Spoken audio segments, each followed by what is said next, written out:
Our pilot test shows that there's still a lot to discover about terror management, and many promising ways to do it. I'm particularly intrigued by our observation that for all the closed-mindedness mortality salience appears to cause, it also led to what looked like increased consideration and thought. I'd love to see more research on that idea. But the point is this: if death's effects aren't all entirely bad, what if, instead of, or at least at the same time that we hope for the abolition of natural death, we also find a way to accept it? Now, obviously, I don't want to die, at least not soon, but accepting the inevitability of my own death and being less afraid of it feels powerful and honest. I'd like to learn what that looks like, and I have a friend who can help.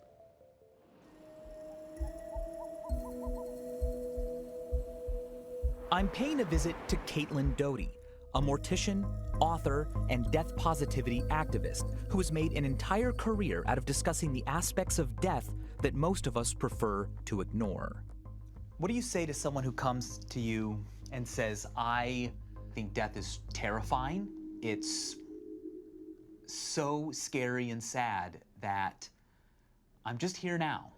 Is this person dying, or is this person... This person is me in front of you right now. This person is you, okay, Yeah. So I would tell you a couple things. First, you're dealing with the primal existential quandary of human existence. Yes. And you are one of, the many billions of people who have felt this. So you're not alone in feeling this way.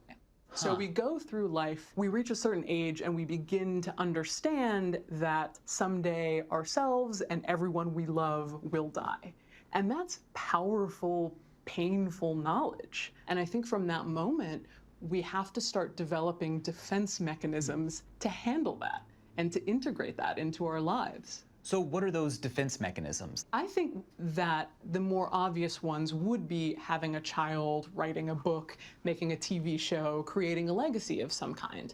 But there's also a more insidious version, which is war, taking other countries, being rich and being okay with other people being poor. I think those are all signs of death denial. They're all saying, but I'm okay because I have this money, or I have this power, or I have these kind of dark impulses that allow me to say, at least I can outrun death in that way. And of course, that's not true. No one can outrun death, but you can trick yourself into believing that. So how would you characterize the Western relationship to death? Take America 150 years ago.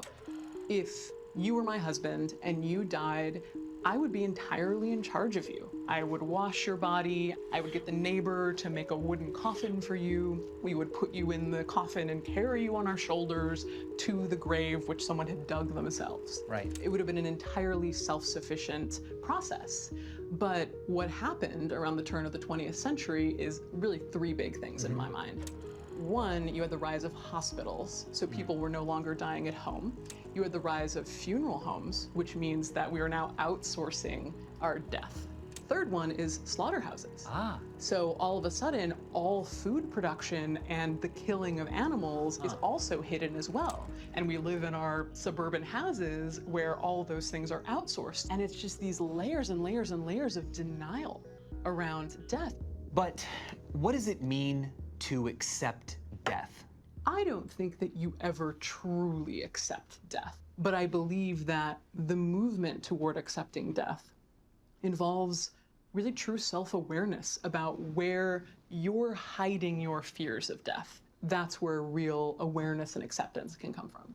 For me, the thing that's just such a bummer about death is that I'm done. I don't get to continue learning things and seeing what happens, and I'm just not part of Earth anymore.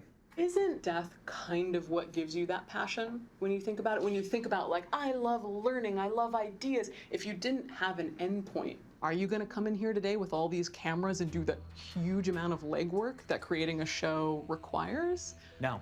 No, right, because you're like, I don't know, maybe I'll do it 200 years from now. Whereas right now you're taking in information left and right because you want to produce content, you want to produce exciting things and share with other people. Because this is my one chance. This is your one chance. The passion and the realness to life comes from it ending. That's the great gift that death gives us. What's an unhealthy relationship to have to your own mortality? The pursuit of immortality and the pursuit of I will stay alive until I can upload my brain into the cloud, that worries me. The idea that everyone is just allowed to live forever from here on out is not environmentally sensible. It's not, it's just not a sensible position to take. We are seeing the dawn of a new era of possibilities unfold on planet Earth. What will our amazing world be like in, say, 80, 100, or even 200 years from now?